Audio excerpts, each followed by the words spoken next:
Bienvenidos al programa Estudios Bíblicos Vida Nueva Online. Este programa está diseñado para aquellos que desean profundizar su conocimiento en la palabra de Dios. Nuestro objetivo es llevarles un estudio bíblico sólido, basado en la Biblia, para ayudarles a comprender mejor la verdad de Dios y cómo aplicarla en su vida diaria. Nos encantaría tenerlos a bordo en este viaje emocionante de aprendizaje y crecimiento espiritual. Únanse a nosotros en Estudios Bíblicos Vida Nueva Online y experimenten la verdad de Dios de una manera nueva y fresca.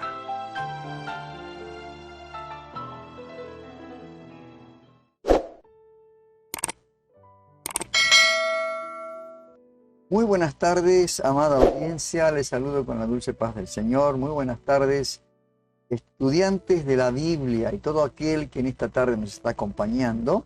Sé que a veces resulta difícil, ¿no?, encontrar la motivación para estudiar la Biblia, ¿no?, para seguir estudiando la Biblia. Pero quiero recordarles, hermanos, que la recompensa de conocer más y más a Dios a través de sus enseñanzas es infinita. Cuando estudiamos la Biblia, estamos obteniendo una comprensión más profunda de la palabra de Dios. Y no solamente de eso, sino de su plan para nuestras vidas. Estamos aprendiendo cómo vivir nuestras vidas según su voluntad y cómo ser una luz para los demás en este mundo de oscuridad. Estamos descubriendo verdades y valores cuando estudiamos la palabra que nos pueden ayudar a enfrentar cualquier situación que la vida nos presenta. Además, la Biblia es una fuente inagotable de inspiración, sabiduría. Nos muestra ejemplos de personas, ¿no?, de personas que han pasado por las mismas situaciones que nosotros y han encontrado la solución a través de la fe y la confianza en Dios, su palabra. También nos enseña sobre la importancia de la oración, la gratitud, el agradecimiento, ¿no?, el perdón, la humildad, entre otros valores.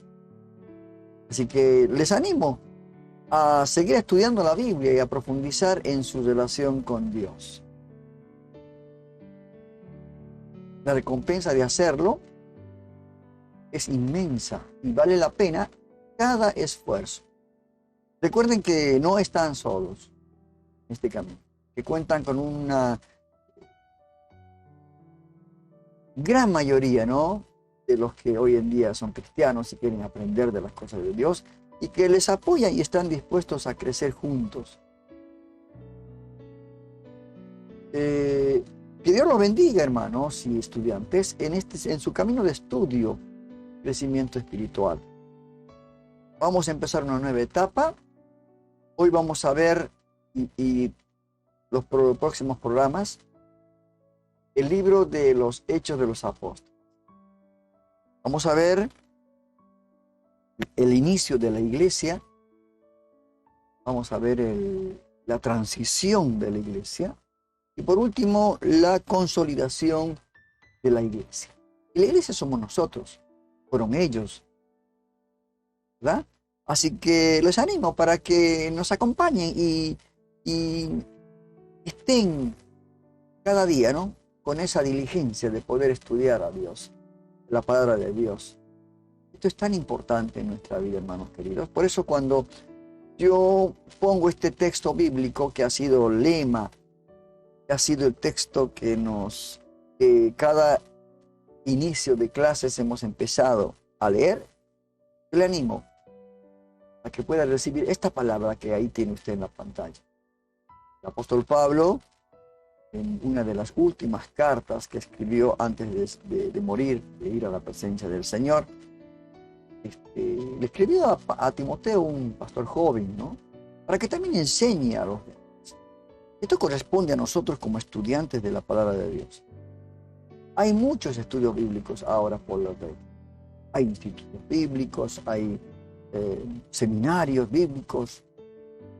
Cada uno realmente con su metodología, con su forma de enseñanza, minuciosa, un poco más profunda, otros solamente sí por sobre, no haciendo tanto énfasis en la profundidad de las escrituras, de acuerdo al nivel, ¿verdad?, de aprendizaje. Y nosotros en este estudio bíblico Vida Nueva Online queremos estudiar la palabra de Dios profundamente, ¿no? Queremos versículo por versículo encontrar ese tesoro, a ver qué nos dice el Señor, cómo fue esto de la iglesia. No se olviden que Jesucristo ya había resucitado, venció a la muerte, que gloria a Dios por esto, ¿no? Y ahora todavía dice que estuvo en la tierra como 40 días todavía, antes de su ascensión a los cielos. Y bueno, Él les dijo que esperaran en Jerusalén la venida del Espíritu Santo. Eso les daría poder para testificar de las cosas que ellos habían visto. Y decía Pablo en este verso que le mandó a Timoteo, le dice: procura, Timoteo, con diligencia presentarte a Dios aprobado. Presentarte a Dios aprobado. ¿Qué nos dice la versión Nueva Traducción Viviente, que es la que la verdad está en un lenguaje un poquito más comprensible, ¿no? Porque a veces con estos lenguajes antiguos, como tiene la Reina Valera, a veces cuesta entender esto, ¿no? Pero en la Nueva Traducción Viviente, en el capítulo 2 de Timoteo, 2 Timoteo, capítulo 2, verso 15, dice: esfuérzate para poder presentarte delante de Dios y recibir su aprobación. Y bueno, cuando uno es diligente, se esfuerza para poder presentarse ante Dios, ¿no?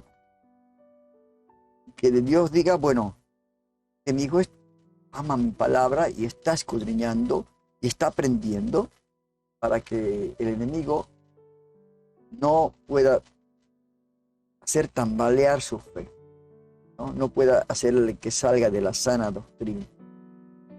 Entonces, esto es importante, ¿no? Y Pablo fue realmente muy obediente. La segunda parte dice: como obrero que no tiene de qué avergonzarse. Sé un buen obrero, alguien que no tiene de qué avergonzarse. El apóstol Pablo decía: no me avergüenzo del evangelio. Como decir, no me avergüenzo de ser cristiano, evangélico, hijo de Dios, y más de su palabra, porque él testificó, así como fue perseguidor, él testificó la palabra del Señor en todo lugar, aún a expensas de perder la vida, ¿no? Entonces le dice: sé un buen obrero, alguien que no tiene de qué avergonzarse. Y Pablo decía: no me avergüenzo del evangelio, porque es poder. Porque es poder de Dios.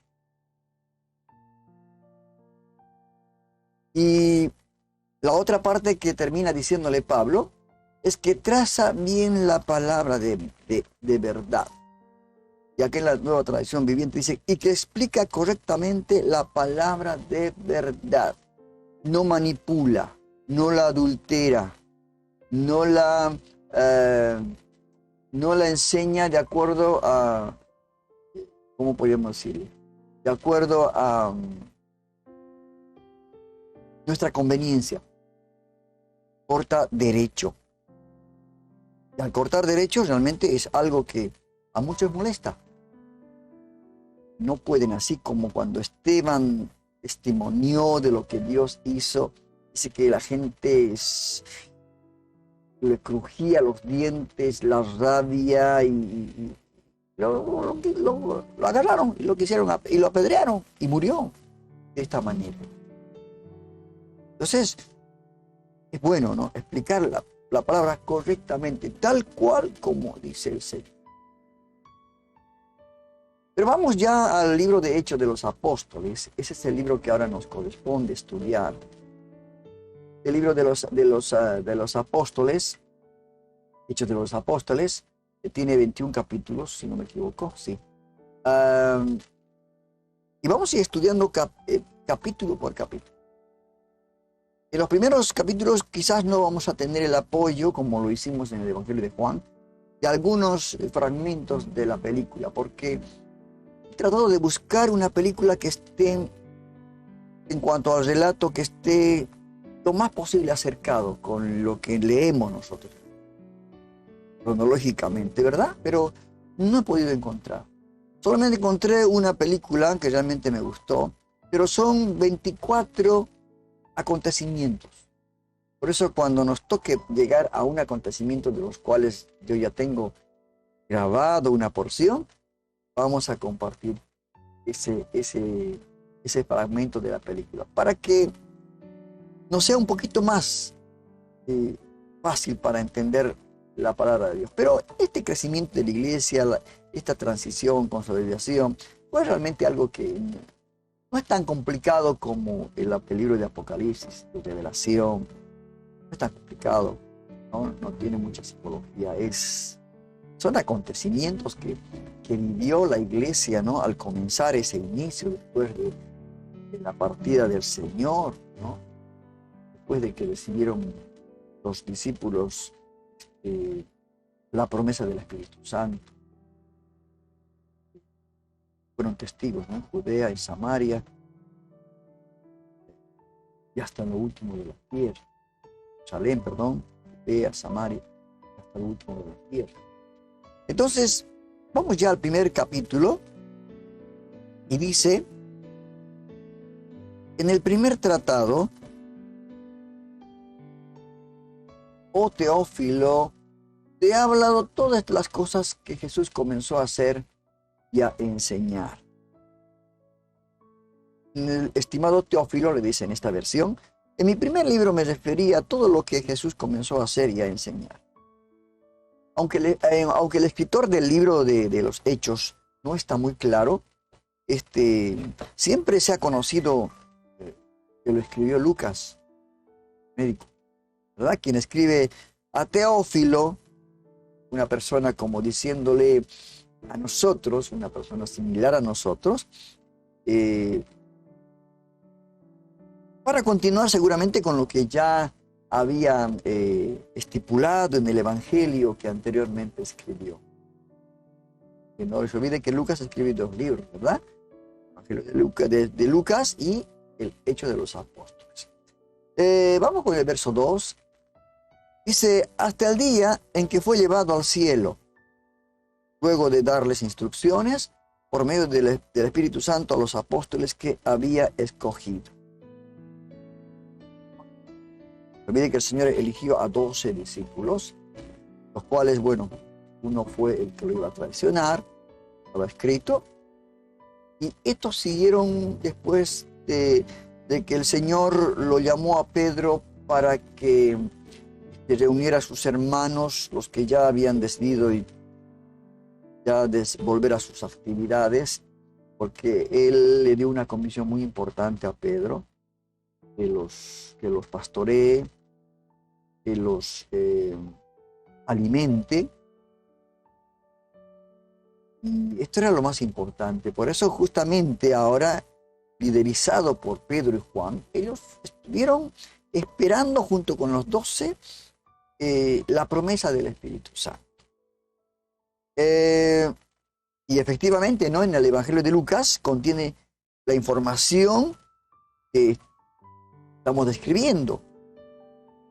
Pues contiene todo lo que Jesús enseñó e hizo de forma muy completa en estos 3 años de ministerio acá en la tierra, Jesús. Y claro, también complementan los otros evangelios, ¿no? Todos, y termina con la ascensión de Cristo a los cielos. El verso 3, vamos con el verso 3. Y dice, después de padecer la muerte, se les presentó dándoles muchas pruebas convincentes de que estaba vivo. En un principio no podían creer que él era, ¿no? En ese camino de Maús, cuando vemos que dos de los discípulos caminan junto con él, ¿no? Y caminan junto con él y no se dieron cuenta que era el Señor. Aquel se les presentó y dijeron, y nuestro espíritu, nuestra alma ardía, dice, en el momento cuando estábamos caminando contigo, Señor. Qué verdad, ¿verdad? Dice después de 3, en el verso 3, dice, después de padecer, durante 40 días se les apareció. Ahí está. Y les habló acerca del reino. Durante 40 días. Lucas nos recuerda, ¿no?, que la muerte fue un evento importante y lo padeció, confirmando lo que los evangelios mencionan. Todo esto menciona los 4 evangelios, ¿verdad? Y luego lo que dice el Señor, Lucas, que apareció durante 40 días, no solamente aparecía por aparecer, sino que se aparecía y les enseñaba continuamente sobre el reino de Dios, confirmándoles, dándole más fuerza, ¿no? Y el reino de Dios siempre fue el tema central, hermano, del Evangelio. Luego, el arrepentimiento. Esto era algo importante. Por eso, acá en el verso que estamos leyendo, verso 3, dice, durante los 40 días después de que sufrió y murió, Cristo se apareció varias veces a los apóstoles y les demostró con muchas pruebas convincentes que Él realmente estaba vivo y les habló del reino de Dios. Constantemente. El verso 4. Dice, una vez mientras comía con ellos, les ordenó, no se alejen de Jerusalén, sino esperen la promesa del Padre, de la cual les he hablado. O sea, y dice, una vez que comía con ellos, les ordenó, no se vayan de Jerusalén hasta que el Padre les envíe el regalo que les prometió, tal como les dije antes. Esta versión me gusta porque tiene una manera, de explicar realmente muy, muy linda, muy linda. ¿Verdad? Verso 5.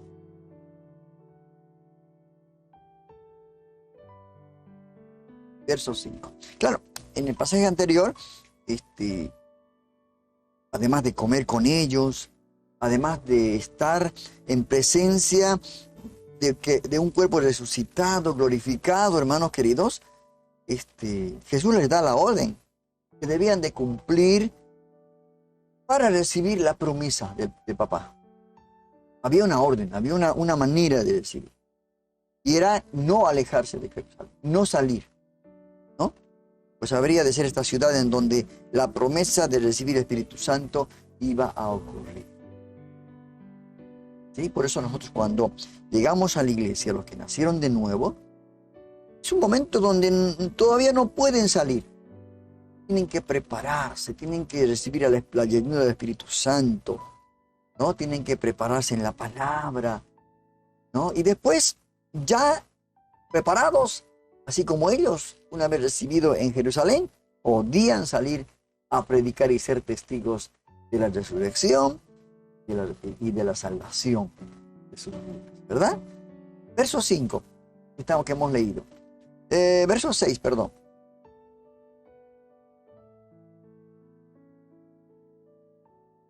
Perdón, verso 5. Estamos en el verso 5. Nos dice, Juan bautizaba con agua, pero dentro de pocos días ustedes serán bautizados con el Espíritu Santo, ¿no?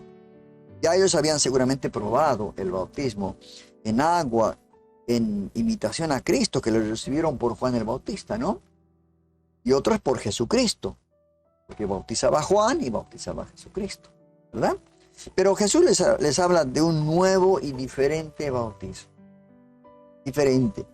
Un bautismo que ha creado quizás muchas diferencias entre la cristiandad y que durante años se mantuvo al margen, pero las escrituras hablan con mucha claridad. En donde bautismo significa inmersión. Primero, no aspersión, inmersión. La palabra bautismo. Y además se tienen que bautizar personas que realmente recibieron a Cristo en su corazón, se arrepintieron de sus pecados, ¿no? Y recibieron a Jesús como su Salvador. O sea, ellos saben.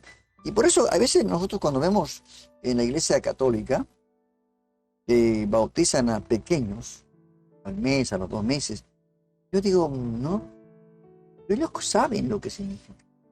¿Cómo un niño puede arrepentirse de sus pecados? ¿No, verdad?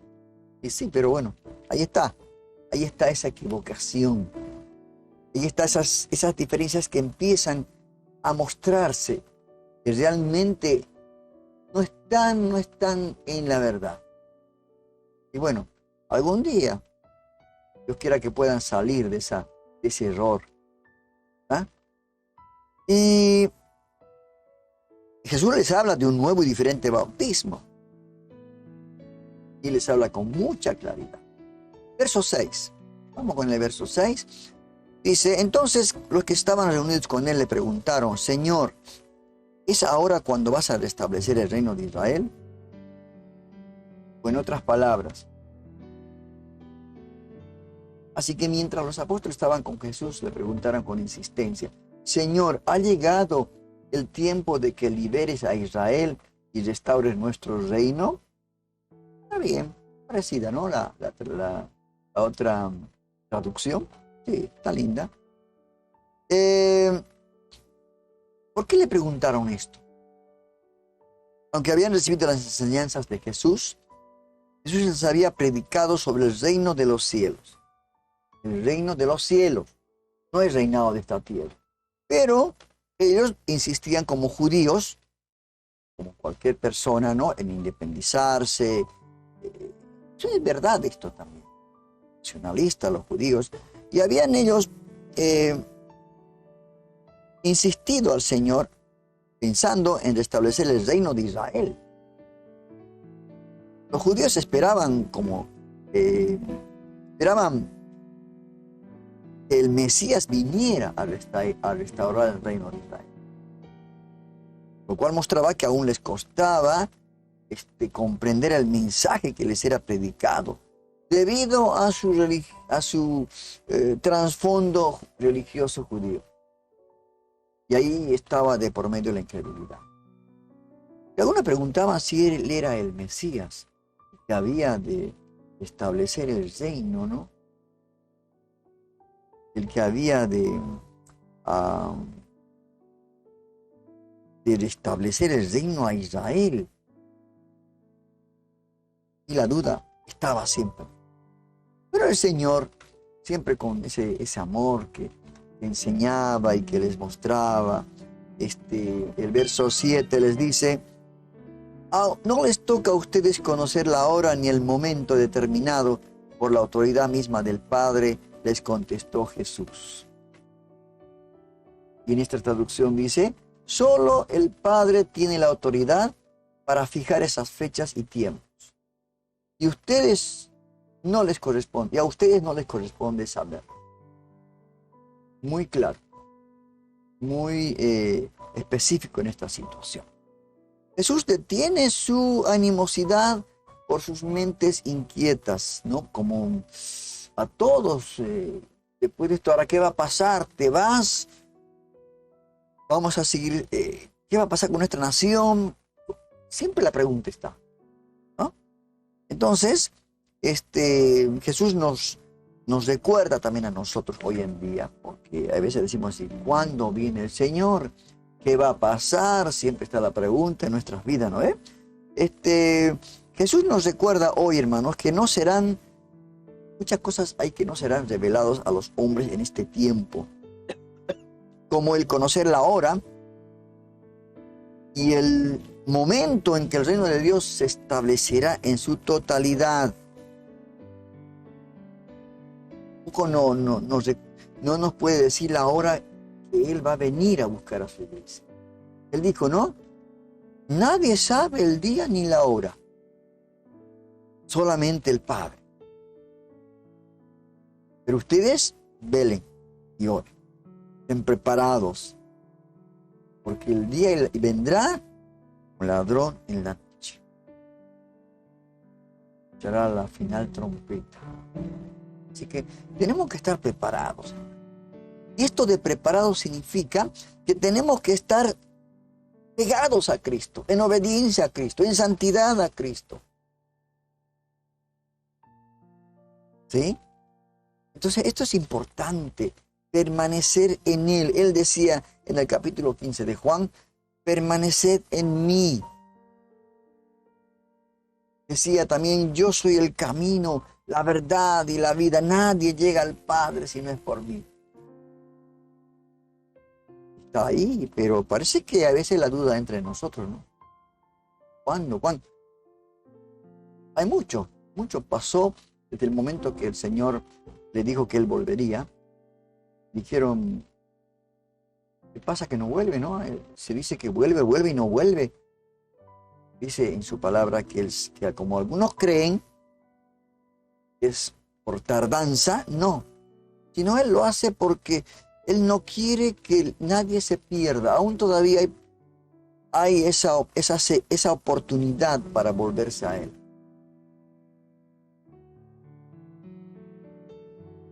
¿Sí? ¿Qué nos dice ahora el verso 8? Vamos al verso 8. Dice, pero cuando venga el Espíritu Santo sobre ustedes recibirán poder y serán mis testigos tanto en Jerusalén como en toda Judea y Samaria y hasta los confines de la tierra. Esto no hay necesidad de comparar con una traducción porque es la misma, ¿no? ¿Qué significa esto? Que aunque el Espíritu Santo ya se había posado sobre los hombres en el Antiguo Testamento, pero ahora Jesús les dice que el Espíritu Santo ahora vendrá a habitar en nosotros. Antes, el Espíritu Santo se posaba en una persona en especial para hacer un trabajo específico y luego se iba, ¿no? Cumplía su misión y ya. Pero ahora en estos tiempos, el Espíritu Santo cuando viene a morar en nosotros. El Espíritu Santo lo tenemos viviendo en nuestra vida. Nosotros somos templo del Espíritu Santo. ¿Verdad? Y el Espíritu Santo no se va de nuestra vida. El problema es que nosotros lo ignoramos. A veces no lo tenemos en cuenta. Pues a veces cuando no hacemos lo que Dios nos dice que hagan, tenemos una vida, como dice hoy día la palabra de la mañana en discipulado, hablábamos acerca de no imiten, Romanos 12 decía, no imiten las cosas del mundo. A veces imitamos esto y el Espíritu Santo se contrista, pero está ahí. ¿No? Y el Espíritu Santo les decía que iba a venir para que ellos sean testigos. Y cuando el Espíritu Santo se posa sobre una persona, y al aceptar a Cristo viene a morar en nosotros, trae dos cosas consigo. Primero, que tenemos acceso al poder de Dios, ¿no? Y segundo, que somos capacitados para ser testigos, no testigos de Jehová, testigos de Cristo, para anunciar las buenas nuevas. Algunos argumentan que esta promesa solo fue dispuesta para los apóstoles.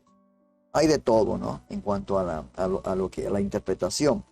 Pero creemos que bajo la cobertura apostólica, hermanos, de ellos, quienes creemos en la palabra viva de Dios, también recibimos la misma aprobación. Cuando nosotros aceptamos a Cristo, recibimos al Espíritu Santo, empezamos a crecer, a madurar, ¿no?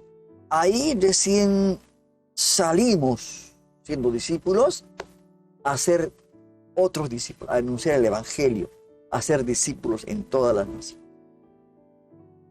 ¿Verdad? Verso 19. Dice, y habiendo dicho esto mientras ellos miraban, fue llevado a las alturas hasta que una nube los ocultó de su vista.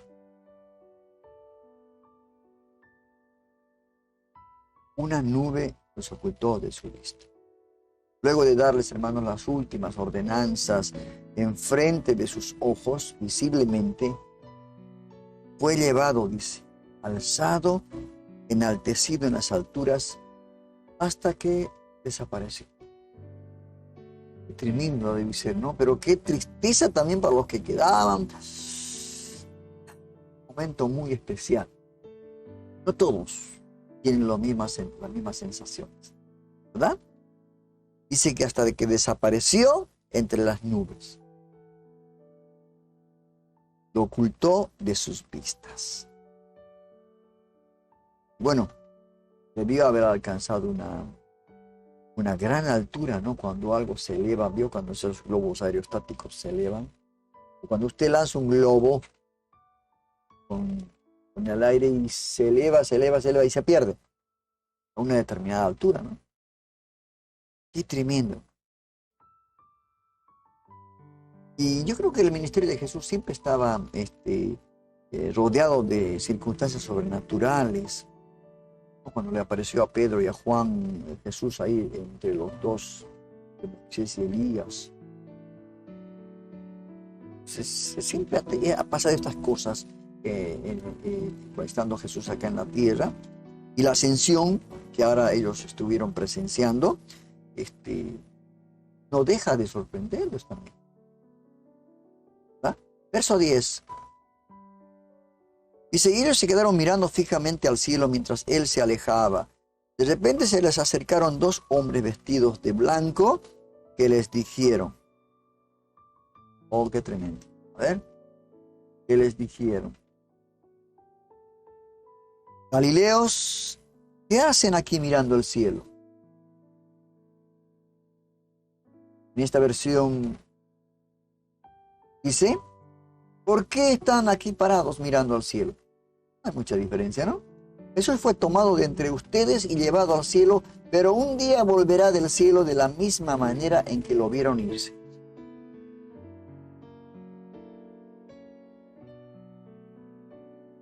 Es así lo que dice la palabra de Dios en este versículo 11.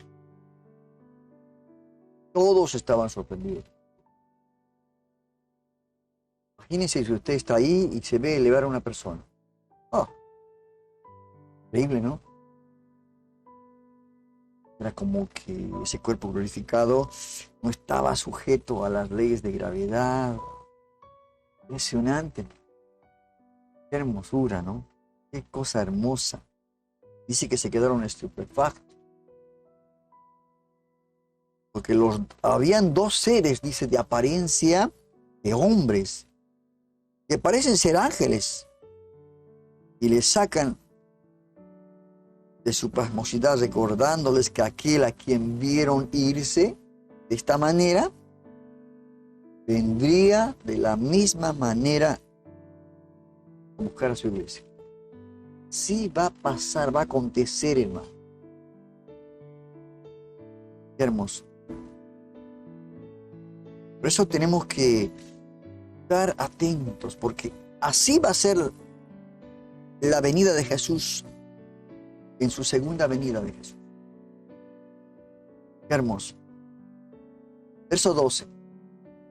Entonces regresaron a Jerusalén desde el monte llamado de los Olivos, situado aproximadamente a 1 kilómetro de la ciudad de Jerusalén. ¿Verdad? Entonces, esto a veces algunos haciendo mención de esto, de este kilómetro, dice camino de un día de reposo. Para que tengamos más o menos una comparación, ¿no? ¿Qué nos dice acá? Acá no nos dice nada. Sí. Bien, verso 2. Después de eso, de los apóstoles regresaron al monte de los Olivos, a Jerusalén, a 1 kilómetro de distancia. Sí, esto nos dice también la Nueva Traducción Viviente. Verso 13. Entonces, cuando subieron al lugar donde se alojaban, estaban allí Pedro, Juan, Jacobo, Andrés, Felipe, Tomás, Bartolomé, Mateo, Jacobo, hijo de Alfeo, Simón el celote y Judas, hijo de Jacobo. No Judas Iscariote, ¿no? Porque él ya había muerto, el que lo traicionó al Señor. Bueno, este era Judas Iscariote. Pero estaba acá Judas, hijo de Jacobo, ¿no? El lugar donde se alojaban era conocido como el aposento alto. Un lugar elevado posiblemente en un segundo piso, ¿no? Un segundo piso, o la parte alta de una casa. Y en este pasaje se nos menciona a 11 apóstoles que quedaron luego de la muerte de Judas Iscariote. Verso 14.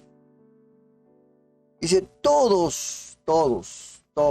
Acá esta versión que tenemos en la pantalla dice, todos estos perseveraban,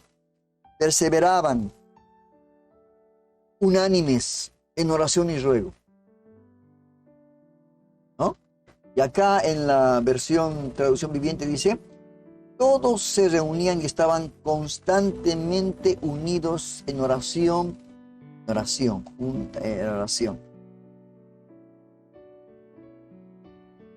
Se dedicaban a la oración junto con las mujeres y con los hermanos de Jesús y su madre María. Mire usted. Ya quedaban la familia de María, de los medios hermanos de Jesús y los apóstoles. Dice que todos se habían reunido para orar a Dios.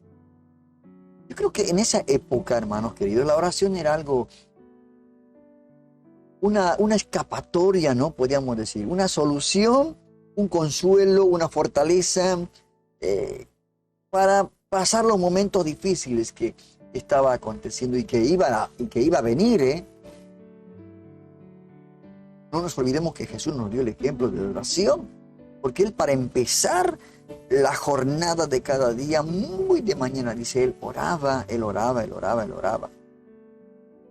Porque esa oración lo iba a fortalecer para enfrentarse con situaciones difíciles, ¿no? Entonces, los apóstoles entendieron.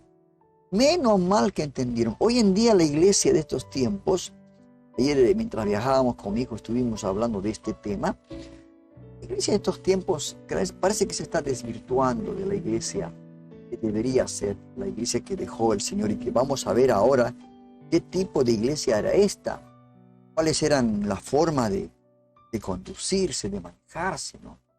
Esta iglesia primitiva, podríamos decir, los inicios de esta iglesia, ¿verdad? Esta iglesia que era judía, ¿no? Esa era en un principio judía. Después iba Pablo a encargarse de la iglesia de los gentiles y después iba a unificarse esta iglesia judío-gentil. Pero estamos en un principio, estamos en los inicios de esta iglesia. Entonces, también se menciona a las mujeres que acompañaban el ministerio terrenal de Jesús. Muchas mujeres. Y por eso digo yo, hermanos queridos, no es que porque la mujer ocupe un lugar en la iglesia, quiere estar al nivel del pastor, no. Acá la mujer, con sus trabajos cotidianos de la ayuda, de la colaboración, de la enseñanza a otras mujeres, a los niños, realmente un trabajo importante. Quizá más importante que los hombres, diría yo.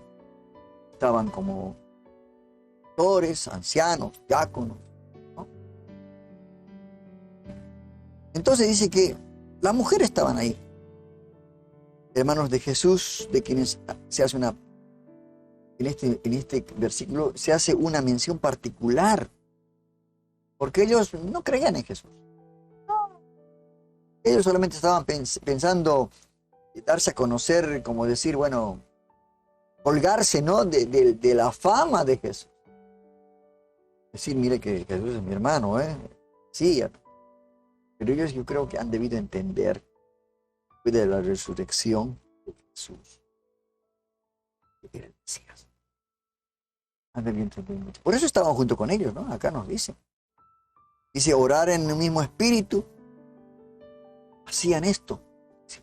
Estaban, dice,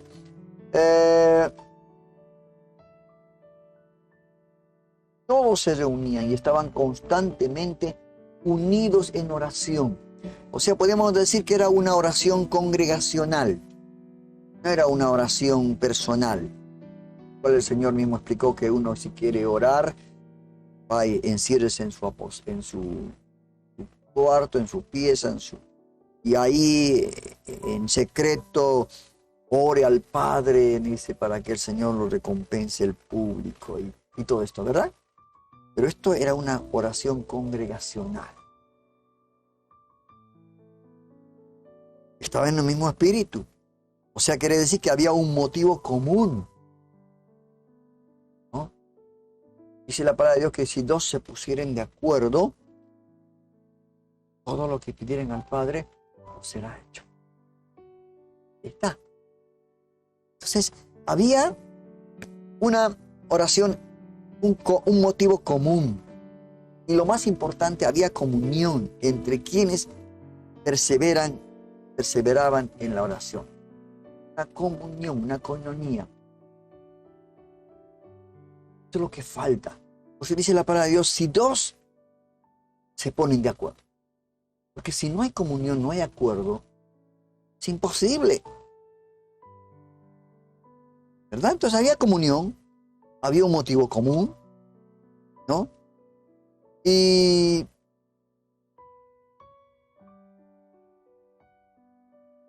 yo creo que esto ayudó para que este grupo, este pequeño grupo, pueda consolidarse, pueda fortalecerse.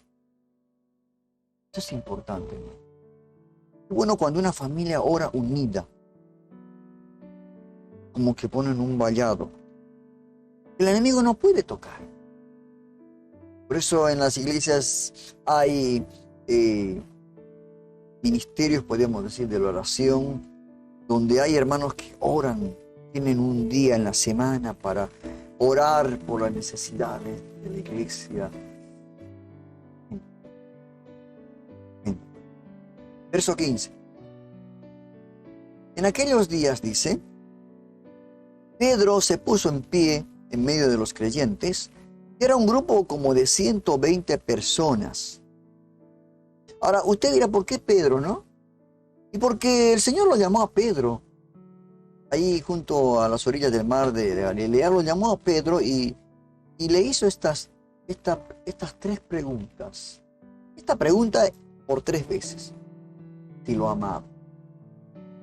Y bueno, le dio un trabajo para hacer, ¿no? Le dio una comisión para cuidar del rebaño, para pastorear el rebaño. Y ese era ese pequeño rebaño. Y después se iba a extender, iba a dar sus frutos, ¿no? Entonces, dice que Pedro, bueno, como líder, se levantó en medio de ellos. Y dice la palabra de Dios que eran como 120 personas. Y él se levantó para decirles lo que había en su corazón en ese momento. Aquí Pedro no tiene ningún tipo de preeminencia. No es el mandamás, no. Sino que es un portador de la revelación divina sobre lo sucedido con Judas. En este caso iba a explicar eso con Judas, ¿verdad? Verso 16. Dice, y varones, dice, y les dijo, hermanos y hermanas. Vamos a leer acá en esta traducción viviente, verso 16. Dice, hermanos les dijo, las escrituras tenían que cumplirse con respecto a Judas, quien guió a los que arrestaron a Jesús. Esto lo predijo hace mucho tiempo el Espíritu Santo, cuando habló por medio del rey David. Cuando habló por medio del rey David. Y en esta versión dice, había predicho el Espíritu Santo en cuanto a Judas, el que sirvió de guía a los que arrestaron a Jesús. O sea que añade un poquito más a la traducción esta de Nueva Traducción Viviente.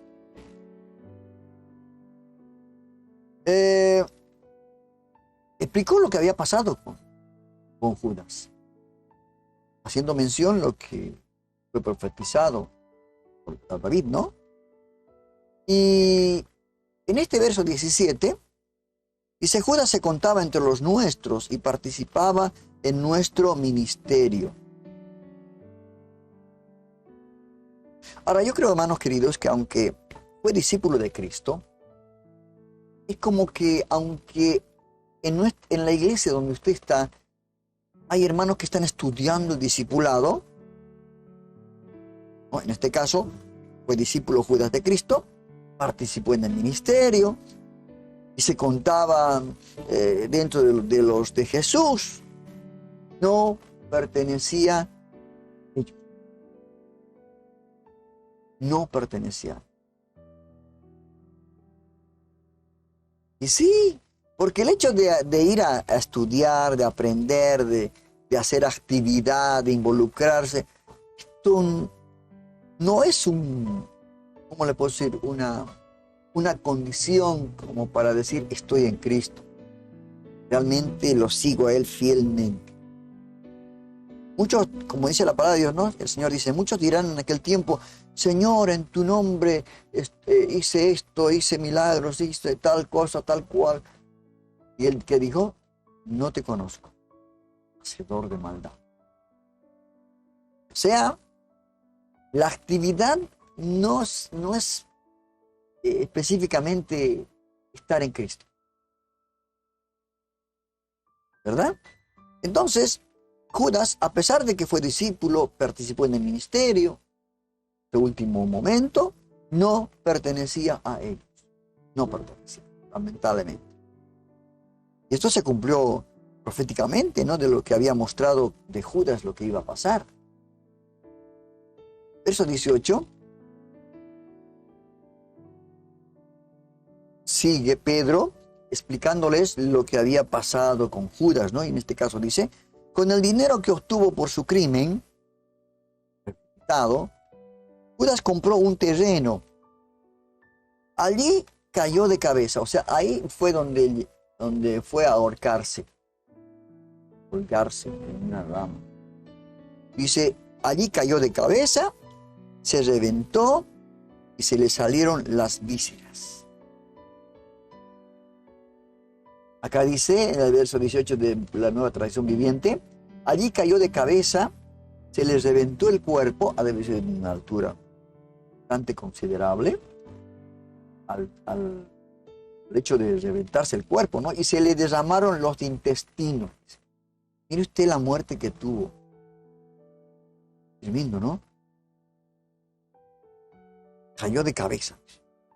Se reventó y le salieron las vísceras. Ahora, Lucas no hace referencia a lo que ya era conocido por todos, ¿no? De Judas con el dinero que obtuvo al entregar a Jesús, 30 monedas de plata, y compró un terreno donde se ahorcó y le sucedió lo demás, ¿no? Sino que él ve el triste final de Judas Iscariote. Y esto nos hace recordar, hermanos queridos, que muchos pueden tener, como les decía, ¿no? Apariencia de cristianos, de discípulos, andar con los discípulos en la iglesia, participar, como les decía, pero no ser de Cristo, no ser una persona convertida, ¿no? Este es el gran problema. Por eso a veces uno tiene que preguntarse, ¿no? ¿Realmente soy una persona convertida? ¿Acepté a Cristo en mi corazón? ¿Verdad? Esto tenemos que preguntarnos, hermanos, con esto que estamos estudiando. Verso 19. Sigue comentando esto, ¿no? En ese momento a este grupo. el aposento alto, lo que pasó, ¿no? Dice, y todos en Jerusalén se enteraron de ello. Ahí está. Así que el terreno fue llamado Aceldama. Aceldama. Que significa, su propio idioma, quiere decir campo de sangre.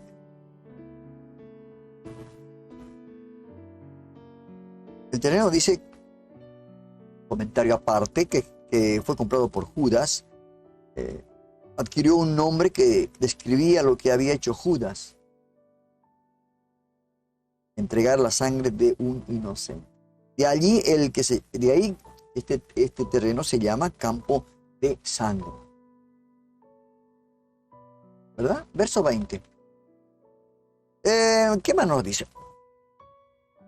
Y continúa Pedro, ¿no? Explicándoles muy detalladamente, porque él también conocía, él sabía de las escrituras, él conocía la Torá, sabía los libros de los profetas, lo que decían, ¿verdad? Dice, porque el libro de los Salmos, continúa Pedro, está escrito que su lugar quede desierto y que nadie lo habite. Otro salmo, que otro ocupe su cargo. Estos dos pasajes que acabamos de leer, hermanos, pertenecen al libro de los Salmos. El primer salmo, que dice que su lugar quede desierto, Salmo 69, 25. Y el segundo, que otro ocupe su cargo, el Salmo 109, 8, verso 8. Estos fueron cumplimientos, ¿no? De lo que el profeta había declarado en tiempos pasados y ahora se hizo real, ¿no? Verso 21. Por tanto, dice, es preciso, ahora ya llega, ¿no?, al tema que él quería tratar en esa reunión, en ese momento, después de haber orado unánimes, unidos en oración con un mismo sentir, un mismo propósito. Él dijo, por tanto es preciso que se una a nosotros un testigo de la resurrección. Uno de los que acompañaban todo el tiempo en que el Señor Jesús vivió entre nosotros. Desde que bautizaba hasta que el día en que Jesús fue llevado de entre nosotros, cuando el Señor ascendió.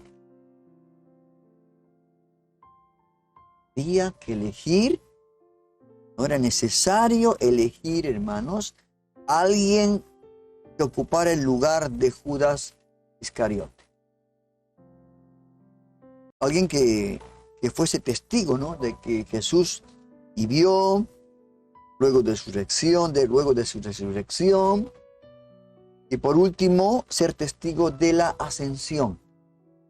Serán las condiciones para elegir a un discípulo que iba a ocupar el lugar que había dejado Judas. Y no nos olvidemos que no solamente eran 120, era mucha gente que acompañaba su ministerio a Jesús. No habían visto su resurrección, habían escuchado, quizás habían estado ahí merodeando por ahí, ¿no?, aquellos que vieron ascender a Jesús a los cielos. O sea, había mucha gente por lo que nos dice la Biblia acá, ¿no? Había esto. Y estos requisitos era necesario, ¿no? Era necesario. El verso 22. Dice, comenzando desde el bautismo de Juan, verso 22 acá en la traducción viviente, desde el día en que Juan lo bautizó hasta el día en que fue tomado entre nosotros. El que salga elegido se unirá a nosotros como testigo de la resurrección de Jesús.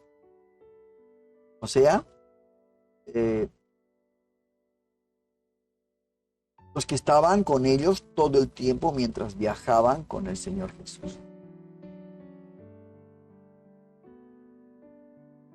Esto era importante, hermano. Estas condiciones eran importantes. Por eso cuando alguien se hace llamar apóstol hoy en día, realmente Esto no es lo real, lo que tiene connotación a este nombre de apóstol. Porque el apóstol era alguien que estuvo con el Señor, ¿no? Que estuvo en su ministerio, estuvo en su muerte, en su resurrección y en su ascensión hacia los cielos. Entonces, esto era algo que muchos quizás no podían llenar estos requisitos. Por eso, ellos, entre varios que habían en ahí, dice el verso 23, y así que propusieron a dos, a José, llamado Barsabás, apodado el Justo, y a Matías. Ahora, estos requisitos muy pocos podían tener, ¿no? Y por lo expuesto acá parece que encontraron a dos de ellos nada más. Esto me hace recordar cuando elegían a ancianos, ¿no? El apóstol Pablo, cuando habla de los ancianos, habían ciertos requisitos. Cuando la iglesia, ya los discípulos ya tenían que dedicarse a la enseñanza y había que levantar diáconos, ¿no? Para que les ayuden en la acción, en todas las cosas. Había que levantar hombres, dice, de buen testimonio, llenos del Espíritu Santo. Habían realmente condiciones, hermanos, que hoy en día no se toma en cuenta, ¿no? Era Dios que a los siervos, ¿no? A los que están al frente de una congregación, puedan ser guiados por el Espíritu Santo para dar un lugar de trabajo de esa magnitud a hombres fieles, ¿no? A hombres realmente íntegros, que sean llenos del Espíritu Santo. No cualquiera. Esta, la verdad, yo creo que tendríamos que volver a estas enseñanzas, bajo esta base, empezar a construir una iglesia. No a fundar una iglesia, a que una iglesia nazca. Porque la iglesia no se funda, la iglesia no se abre, no es un negocio. La iglesia nace, se forma, ¿verdad? Entonces dice que eligieron a dos. No había más, dos, listo. Si hubiera habido tres, hubiera habido tres. Aparentemente habían dos personas que cumplían con esos requisitos. Entonces, recayó sobre José, dice, Matías. O sea, Barsabás y Matías. Mostrándonos que estos dos son personas perseveraban en la verdad y bueno, estaba bien elegirlos a ellos para ver quién iba a ser el que iba a estar en el lugar de Judas. Verso 24. Así que dice, oraron así. Importante la oración. ¿Vio? Otra vez.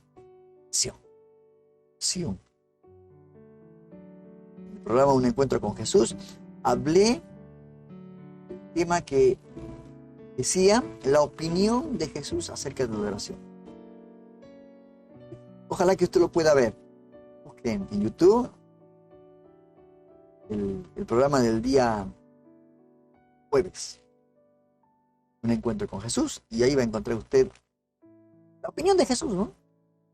Acerca de la oración. Entonces dice que ellos oraron. ¿Cómo oraron? Señor, tú que conoces el corazón de todos. Y al decir oraron, esto debemos de entender también. Cuando es una oración congregacional, donde todos oran, ¿no? Hay un entrevero de... Yo sé que Dios entiende todo, nos comprende todo, pero tenemos que guardar orden en la oración, si es congregacional. hay una persona que lideriza esa oración. No porque sea más importante, sino que, bueno, el líder del lugar, el pastor, le dijo, hermano, diríjanos en oración. Entonces todos tienen que estar unidos apoyando esa oración. Cuando el apóstol Pablo oró, el apóstol Pedro oró, decimos, diciendo, Señor, tú conoces el corazón de todos, muéstranos a cuál de estos dos has elegido. Seguramente que los demás decían, sí, Señor, amén, sí, Señor, confírmanos. Eso es apoyo. Eso es una oración ordenada. Porque si todos oran en su desorden total, tenemos que aprender mucho de esto, ¿verdad? ¿Dónde estamos? En el verso 12. Y esta oración dice que Pedro no es una oración superficial. Era una oración, una petición muy importante. Porque pidieron, hermanos, que aquel que fuera a ocupar el lugar que dejó Judas fuese conocido en su corazón por Dios. Dice que Dios es el que prueba las intenciones del corazón, ¿verdad? Uno sabe si está orando realmente el Espíritu, está orando con esa verdad que quiere que Dios lo escuche. Pues Dios, hermano, examina las intenciones de los hombres. Qué tremendo. Verso 25. Ya nos quedan 2 versículos para terminar este hermoso capítulo 1 de Hechos de los Apóstoles. Verso 25 dice, después de si continúa esta oración, ¿no? Muéstranos a cuál de estos dos has elegido, para que se haga cargo del servicio apostólico que Judas dejó para irse al lugar que le correspondía. Termina esta oración. Judas cumplió, hermanos, su propósito y ocupó el lugar que le correspondía.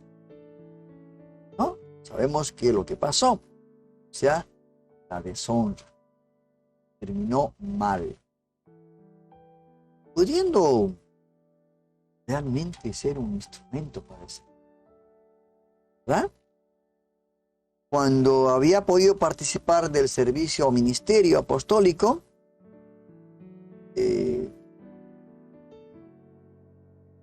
que le había sido entregado. Él tenía que haber valorado todo eso, ¿no? Sentirse, ¿cómo le puedo decir? Privilegiado, ¿no? De poder pertenecer a ese grupo selecto, 12 apóstoles, los 12 discípulos. Pero bueno, el verso 26, el último versículo dice, luego echaron suerte. Vamos a ver qué dice la traducción viviente. Dice lo mismo, echaron suertes, echaron suertes. O sea que no esa suerte de decir, bueno, a ver, voy a abrir la Biblia, donde ponga mi dedo, ahí voy a leer y que eso sea palabra para el día de hoy. Ve y haz lo que has propuesto en tu corazón. ¿Qué hizo Judas? Pues se ahorcó. No, así no es la cosa. Acá, de echar suerte, era como nosotros yo me acuerdo cuando estuve en los principios en la iglesia Biblia Abierta acá en Buenos Aires, Argentina, había que elegir hermanos, diáconos, ancianos, y bueno, en una bolsa ponían los nombres de cada uno de ellos. Era en la bolsa. Cada uno anotaba el hermano que realmente veía que cumplía unas acciones, ¿no? ¿Cuáles? Anotaba el nombre a la bolsa.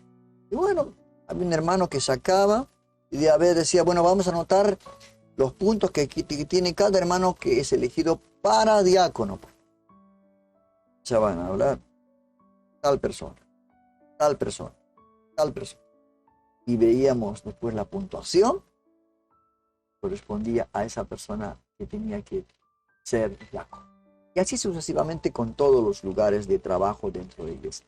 Yo creo que fue la misma manera en este sentido. Y dice que la suerte echaron y la elección recayó a Matías. Así que él fue reconocido junto con los 11 apóstoles. ¿No? Yo creo, hermanos queridos, que haciendo una oración y viendo cómo manejaron esto, que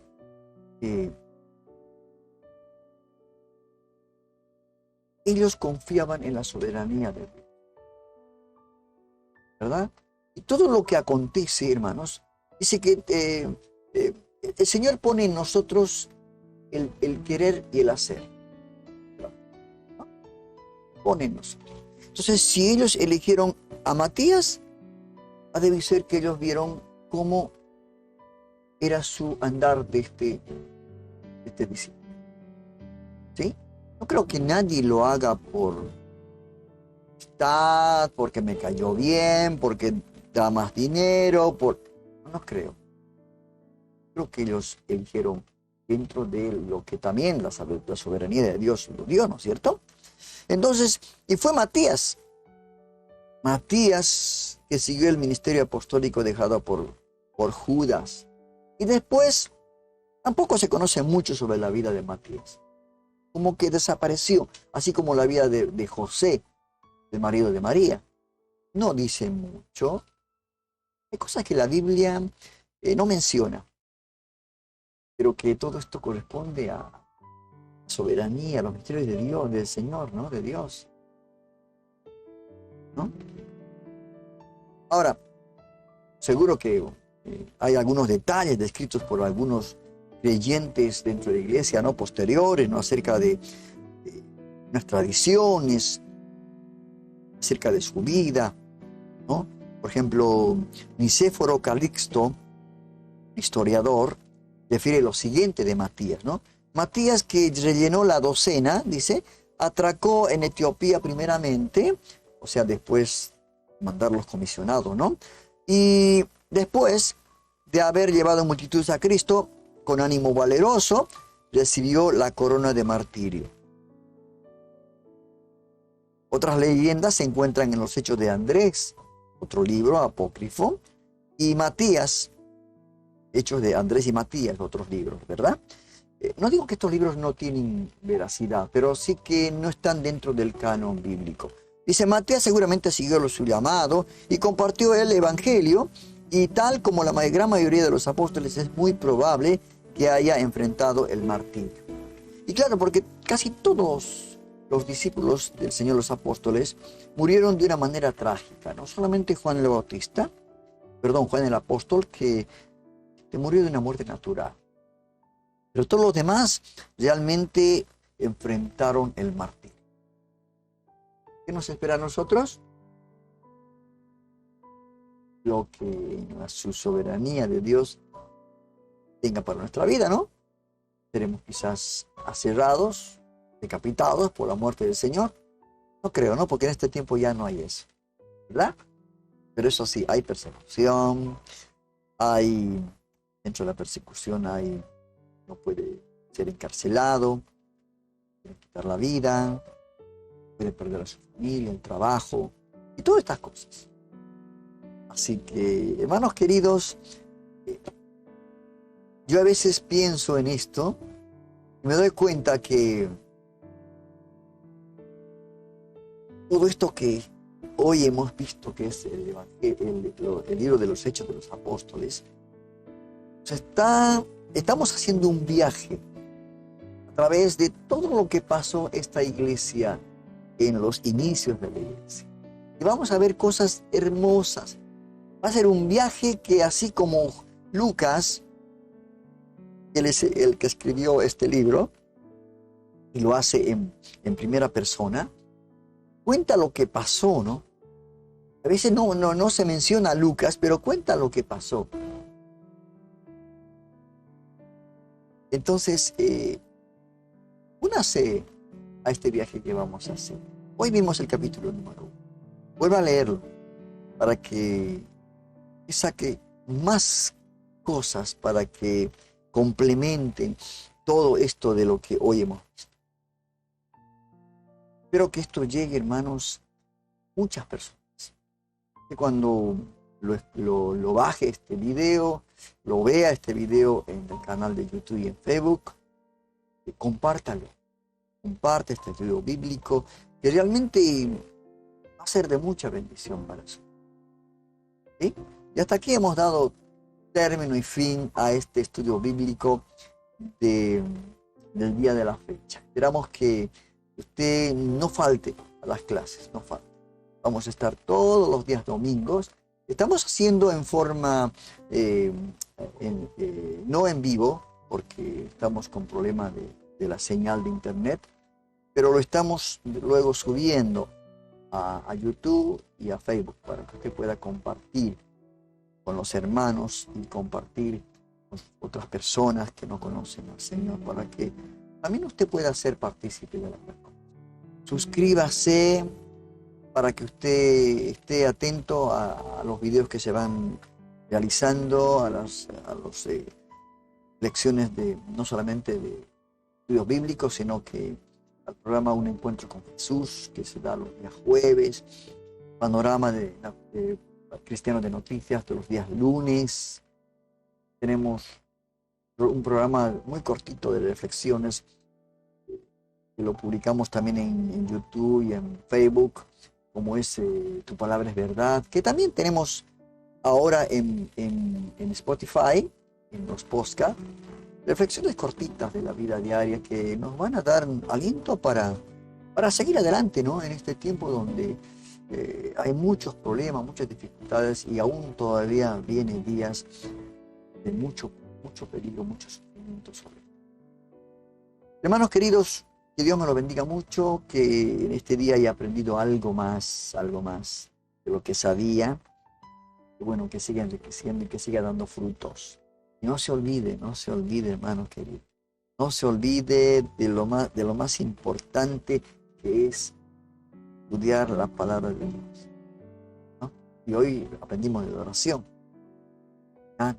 Juntos, oraban juntos. Así que sigamos estas enseñanzas.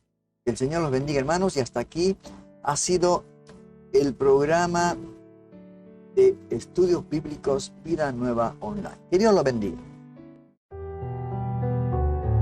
Hemos terminado el estudio de hoy. Solo nos queda poner por obra todo aquello que vimos en este capítulo.